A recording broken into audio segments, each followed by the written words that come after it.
Hello everyone, সকলে কেমন আছো? আজকে দেখো আমার বাবা, সোনা বাবা চুল কেটে চলে এসেছে, কারণ ও ওর দিদা বাড়িতে যাবে। আজকে ওর দিদা মানে আমার মা আজকে আমাদের বাড়িতে আসবে আমাদের নিতে।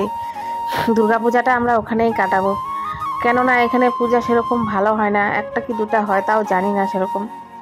তাই আজকে আমার মা আমাদের নিতে চলে আসবে। দেখো ব্লগটা কন্টিনিউ দেখতে থাকো।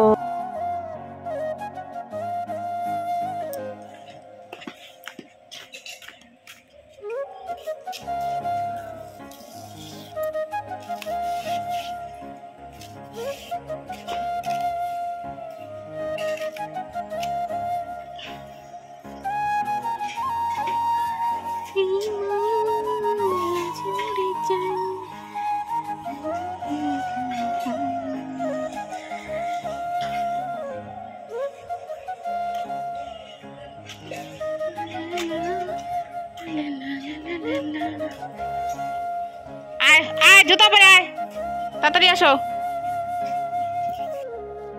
এদিকে আমি চলে যাচ্ছি দোকানে লঙ্কার গুঁড়ো আনতে, কারণ লঙ্কার গুঁড়োটা শেষ হয়ে গিয়েছে। দেখো কি সুন্দর খড় শুকো দিয়েছে মানুষে রাস্তার মধ্যে। গ্রামের পরিবেশ দেখতেই আলাদা। তো আমি দোকানে চলে এসেছি।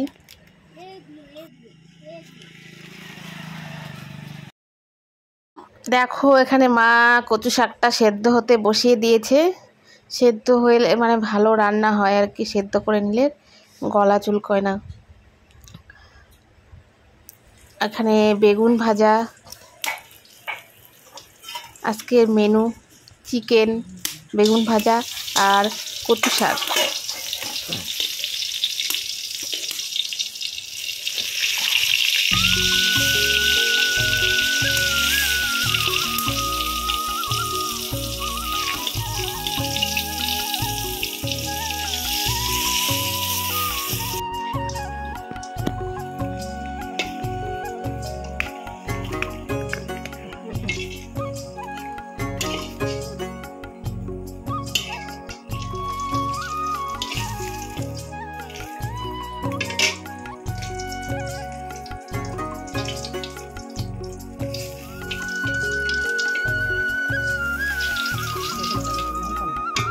কাঁচা লঙ্কা দিন,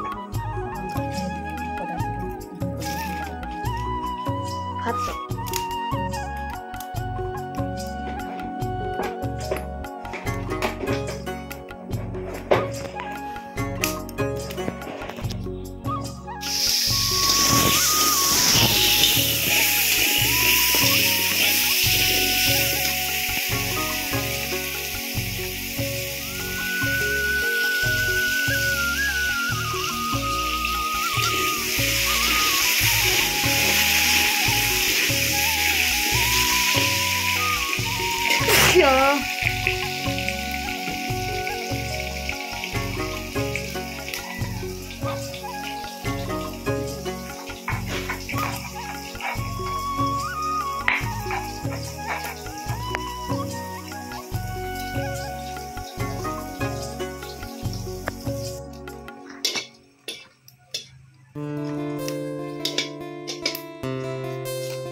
লেগ পিস থেকে দাও,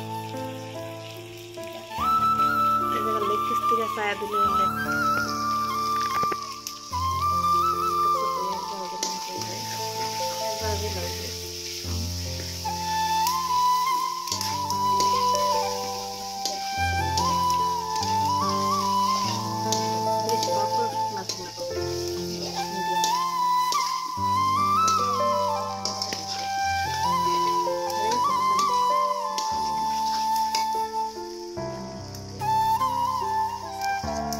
এখানে মাংস কষা হয়ে গেছে। আমি এখন মাংস কষা আর বেগুন ভাজা দিয়ে ভাত খেয়ে নেব, কারণ আমার আজকে প্রচণ্ড খিদে পেয়ে গেছে। সকালে শুধু চা খেয়েছি। এই দেখো আমাদের আজকে মেনু, এখানে কচু শাকটা জাস্ট অসাধারণ হয়েছিল।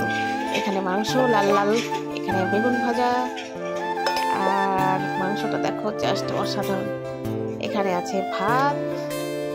তো আমাদের এখন মাটা সবাই খেয়ে দিয়ে এখন বেরিয়ে পড়লাম, বাড়ির দিকে রওনা হলাম। রাস্তায় দেখো ময়নাগুড়ির দিকে যাচ্ছি। রাস্তায় গিয়ে ময়নাগুড়ি শপিং মলে ঢুকবো।